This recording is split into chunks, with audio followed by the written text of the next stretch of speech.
Oke, baik, kita lanjut ya. Jadi terkait dengan pemeriksaan pengkajian fisik pada lansia, yang pertama kita lakukan pengkajian GCS, Glasgow Coma Scale, yang meliputi pengkajian mata, motorik, dan verbal atau kata-kata. Jadi nilainya mata 4, motorik 6, jadi verbalnya 5. Itu maksimal nilai yang bisa didapat. Di totalnya 15. Kemudian tingkat kesadaran di sana untuk nilai GCS-nya sehingga bisa diidentifikasi kira-kira tingkat kesadaran daripada lansia tersebut apakah kompos mentis, apatis, somnolen, dan berikutnya. Nah, ketika kita melakukan pengkajian tanda-tanda vital, itu meliputi suhu. Jadi kita cek suhunya berapa derajat Celcius, kemudian nadinya berapa kali per menit, tekanan darah berapa milimeter Hg, kemudian respirasi juga begitu, frekuensinya berapa kali, dan pengukuran berat badan dan tinggi badan. Berat badan dalam senti, tinggi badan dalam kilogram. Nah, kemudian setelah keadaan umum, maka kita mulai melihat keadaan kulit. Jadi di sini yang perlu kita fokuskan dibandingkan dengan pengkajian fisik umum lainnya. Jadi pada lansia, kulit lansia itu sudah mengalami suatu perubahan tekstur terutama. Jadi di sana kulitnya sudah mulai kalau teraba itu akan lebih kasar. Kemudian ketika kita nanti mengkaji terkait dengan udim, jadi itu akan kembalinya lebih lambat dibandingkan dengan remaja. Sehingga hati-hati kita di sana untuk menentukan, oh ini kok kembalinya sangat lambat, oh ini lansia kurang cairan. Nah, itu perlu kita waspadai. Nah, di sini di lansia keadaan kulit, ya itu yang perlu kita lihat, ya adakah kebiruan, ya, kemudian adakah iterus, ya terutama pada penyakit-penyakit hati yang terlihat kuning atau mungkin pucat dan lain sebagainya. Kemudian turgornya, ini yang saya katakan tadi, ketika kita mengkaji kondisi turgor daripada lansia, jadi kita cupit, kemudian kita lepaskan. Ya, jadi ketika kita lepas, oh ternyata kembalinya apakah lebih dari 2 detik atau kurang. Jadi secara umum, teoritis kurang dari 2 detik itu disebut elastis, kemudian lebih dari itu kurang elastis atau tidak elastis. Jadi tidak elastis mengindikasikan dalam tanda kutip bahwa lansia atau orang yang kita kaji itu mengalami kekurangan cairan. Kemudian kebersihan, ya kita lihat kondisi kulit daripada lansia, apakah kotor, bersih, dan lain sebagainya.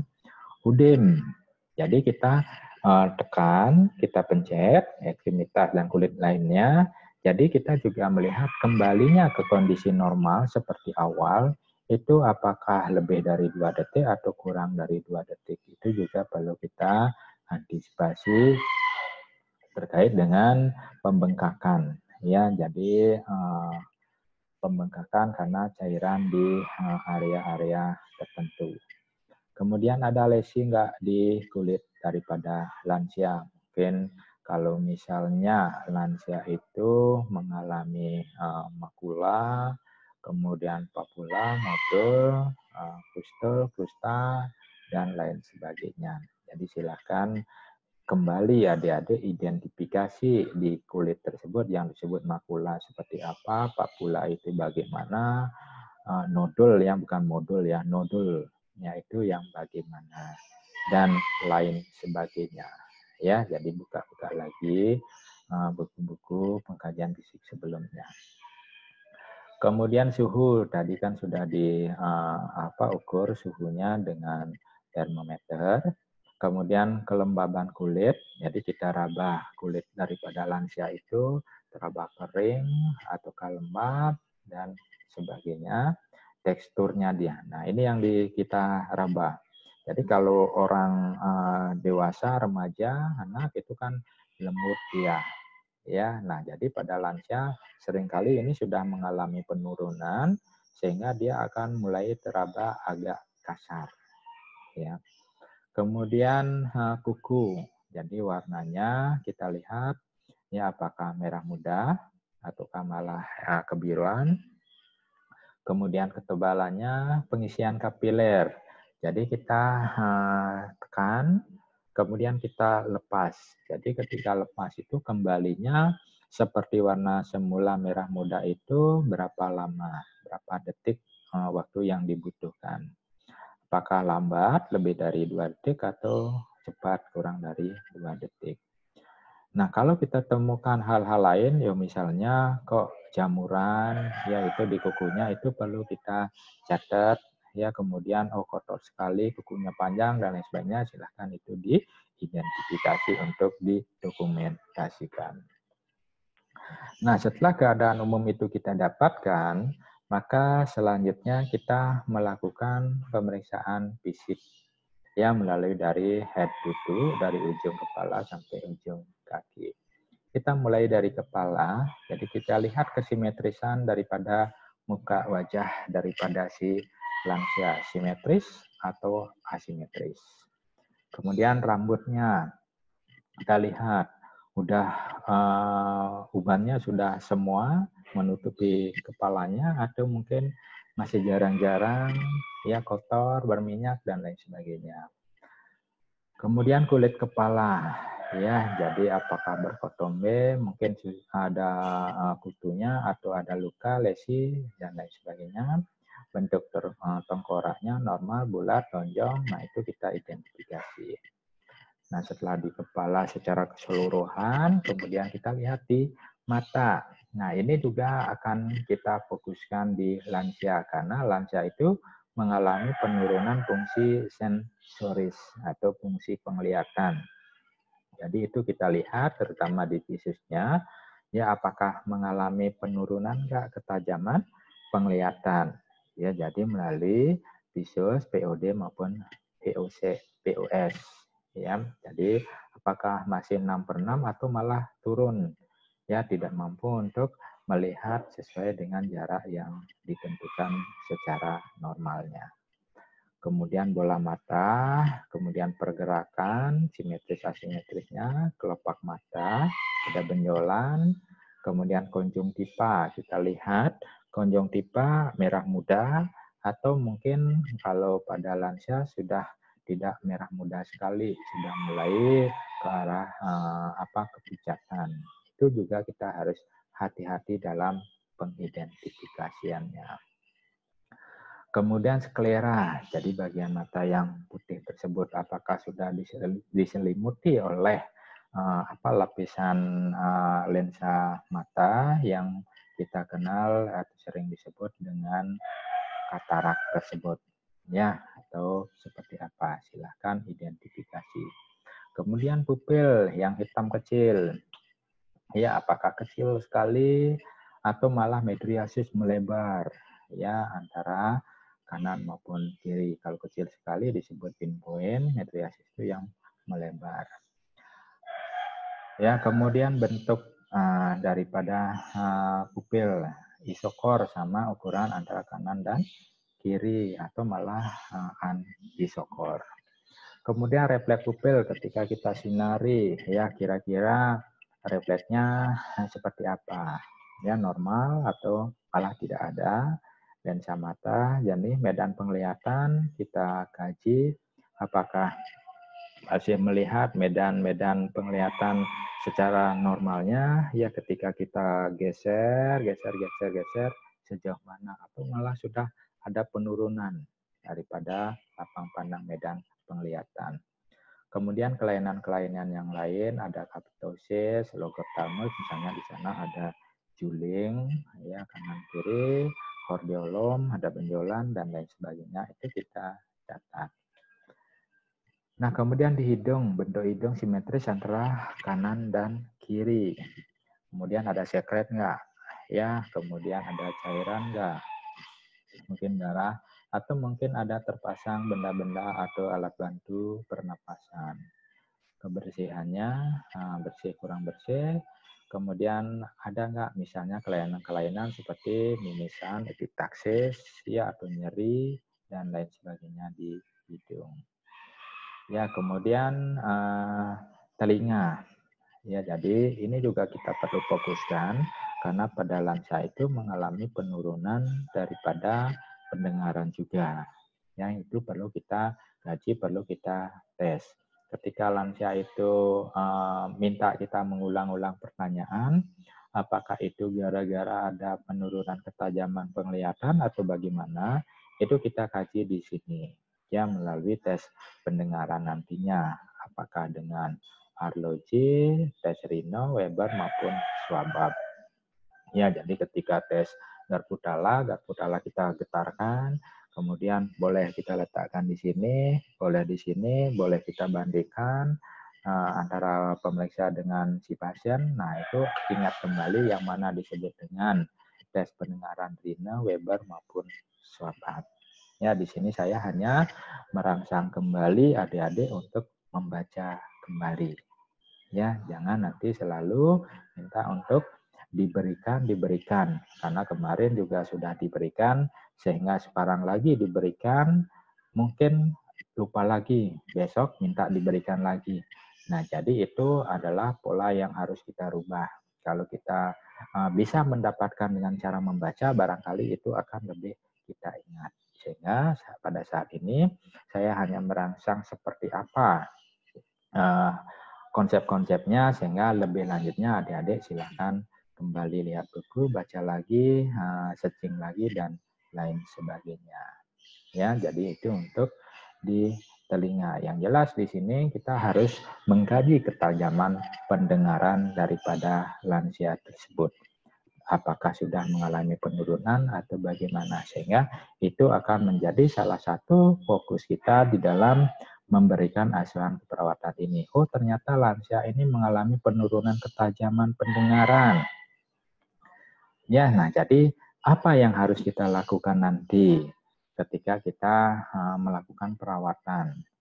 Ya, sehingga kita fokus, jangan sampai kita sudah tahu bahwa ini ada penurunan ketajaman, kita ngomongnya juga tidak tegas, sehingga lansia itu kembali melakukan hal-hal yang berisiko terhadap terjadinya kemunculan masalah-masalah kesehatan.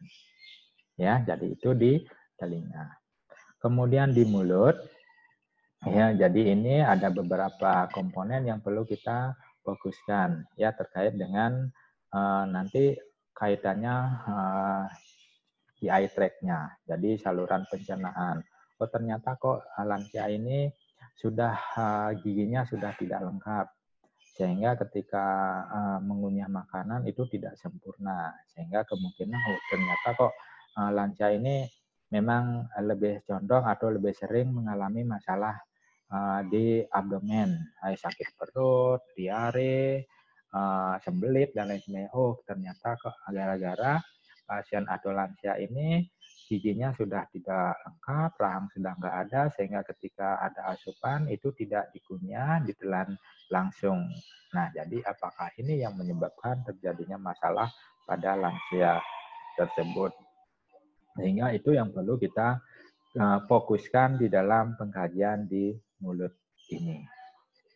Yang lain-lainnya terkait dengan bentuk mulut, simetris tidak simetrisnya, warnanya apakah ada pucat, kemerahan, dan lain sebagainya, gusinya, ada pembengkakan, peradangan, itu juga perlu kita lihat berkaitan dengan kondisi gigi yang saya sampaikan tadi. Kemudian lidah, tonsil, paring, nah barangkali itu juga umum, ya barangkali tidak menjadi fokus kita di dalam pengkajian lansia terkait dengan masalah di kondisi mulut. Nah, kemudian leher. Nah, di sini juga perlu kita antisipasi, ya, terutama adanya kaku kuduk. Ya, ketika kita kaji leher, kemudian kita tundukkan kepala, dekatkan dagu dengan dada. Oh ternyata kok lansia itu mengeluh nyeri di tengkuknya ini. Oh ini kaku kuduk. Nah kira-kira kita akan melihat lansia ini mengalami suatu masalah ketika kita kaji di tekanan darahnya. Oh ternyata ini mengarah ke hipertensi. Jadi tekanan darahnya lebih dari 140 per milimeter Hg gitu misalnya. Oh ini harus kita waspadai terkait dengan keluhan di leher ini dengan tekanan darah yang dimiliki, yang kecenderungannya nanti apakah nanti berisiko ke arah stroke dan lain sebagainya. Ya, itu yang perlu kita antisipasi di pengkajian leher pada lansia. Nah, kemudian berikutnya sistem daripada torak ya di dada, baik itu nanti terkait dengan paru-paru maupun dengan jantungnya. Nah, jadi di torak kita lihat di dada terlebih dahulu bentuknya daripada dada pasien, apakah barel seperti tong atau bijin seperti dada burung ya yang ngembungnya di bagian atas. Ya, simetris enggak antara kanan dan kiri. Ada enggak retraksi yang artinya oh ternyata ketika nafas ada tarikan daripada otot dada daripada lansia ini. Oh, lansia ini sedang mengalami penurunan nih, ada tarikan. Ya, apakah ada masalah di parunya daripada si lansia tersebut. Jadi impuls apikal jadi denyutan di HP kordisnya. Nah, kalau misalnya dia wanita, ya tentu tambahannya terkait dengan pengkajian fokus di payudara di dada tersebut. Ya, simetris enggak antara payudara kanan dan kiri. Yang cenderungnya misalnya, oh ini kok enggak simetris pada lansia. Adakah kecenderungan nanti masalah-masalah kesehatan yang muncul? Ya, kemudian putingnya, ya terutama terkait dengan puting, nggak harus kita menuntut nanti lansia itu putingnya masih kenceng ya kanan dan kiri sama gitu ya, ini pasti sudah mengalami penurunan ya, sudah agak turun ya, jadi itu yang perlu kita kaji periksa. Nah kemudian fokus di paru-paru ya tentu pola napasnya ya, oh napasnya kok terengah-engah cepat ya atau lambat ya, atau apnu, ada henti sebentar ketika inspirasi dan ekspirasinya ya, dan lain sebagainya. Itu kita kaji. Suara nafas adakah tambahan ya terkait dengan ronjikah, wisingkah, dan lain sebagainya. Taktil perimetus, jadi kita dekatkan, kita raba dengan tangan kita, kemudian kita minta lansia itu mengucapkan kata ya, jadi misalnya sering kita lakukan 7 atau 9 9. Jadi getaran antara kanan dan kiri sama enggak taktilnya. Penggunaan otot bantu napas tadi ya, ada retraksi enggak di sana ya. Nah, kemudian di toraks selain paru ada jantung di sana. Jadi kita inspeksi palpasi ya di masing-masing katup aorta, pulmonal, trikuspid, bikuspid.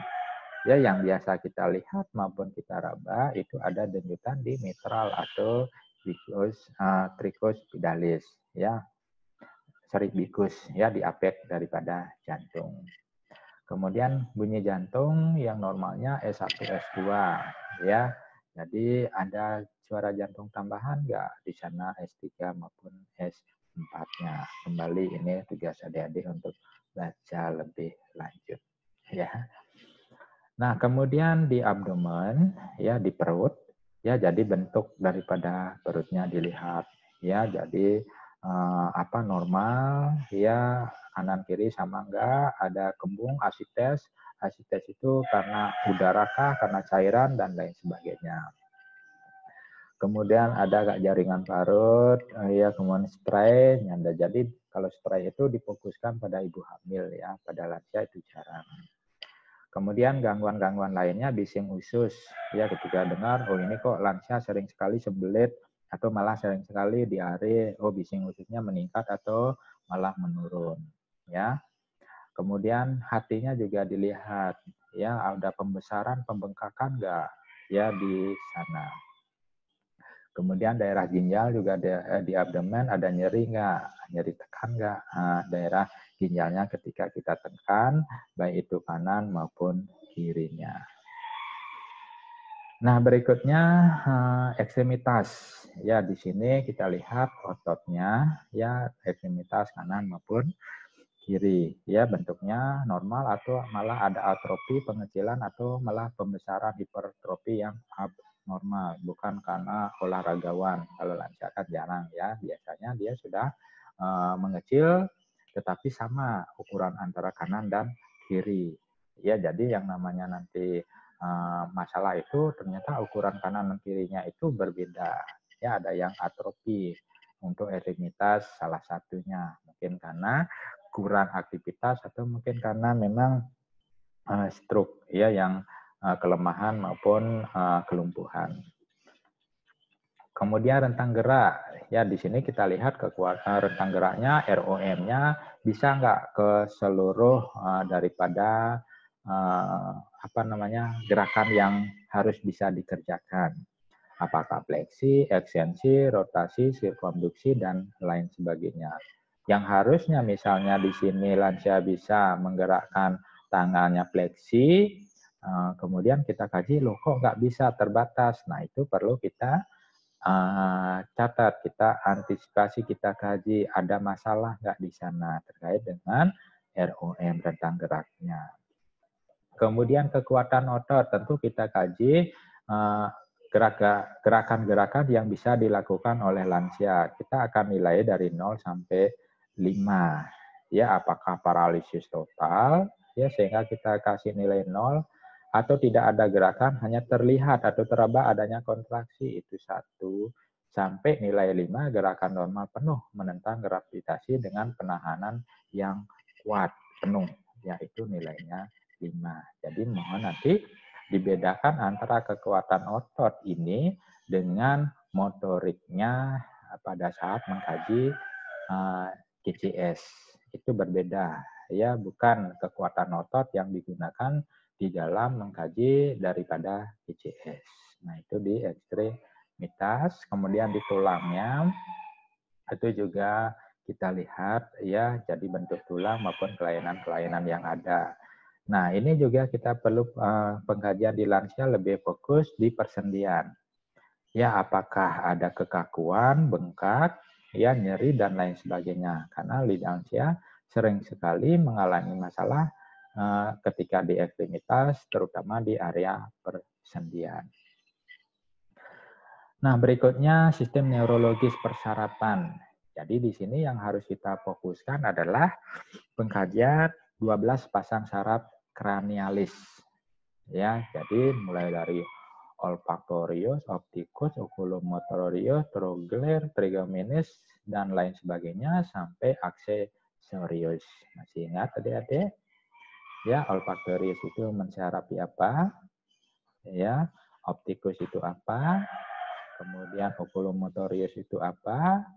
Oke, baca kembali. Ya, itu ada 12 pasang saraf kranialis yang perlu kita kaji. Nah, neurologis ini bisa kita lakukan pengkajian fokus neurologis atau kita melakukan pengkajian di sistem tadi ditambah neurologis. Contoh misal, ketika kita mengkaji mata, tentu di sana kalau kita include pengkajian neurologis, maka ada pengkajian saraf optikus dan oculomotorius ya ketika kita mengkaji matanya. Nah, atau misalnya ketika kita mengkaji memeriksa daripada hidung, tentu olfaktoriusnya perlu kita kaji juga syaratnya, yaitu ketajaman penciuman, pembauannya, dan lain sebagainya. Jadi ingat kembali ya. Jadi catatan tadi neurologis ini bisa langsung pada pengkajian masing-masing sistem atau bisa langsung kita memfokuskan di satu sistem tersebut.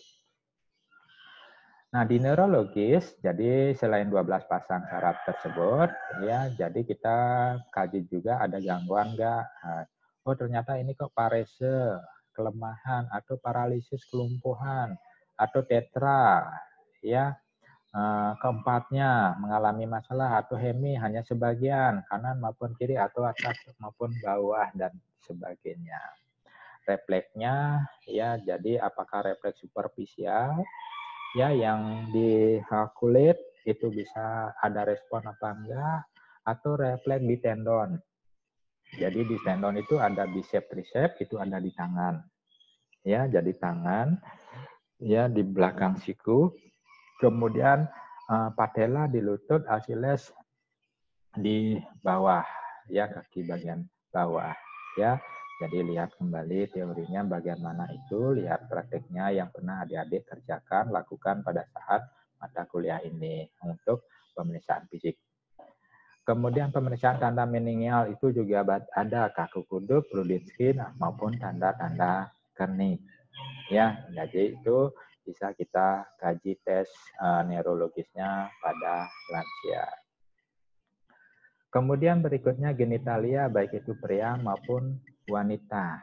Jadi pada pria, jadi kita lihat ukuran, ada kelainan enggak, terutama di batang penis, skrotum, kemudian saluran sperma, kebersihan penis, ya, maupun gangguan-gangguan lainnya. Oh, ternyata kok ada nyeri, ada pembengkakan dan lain sebagainya di alat genitalia pria, penis.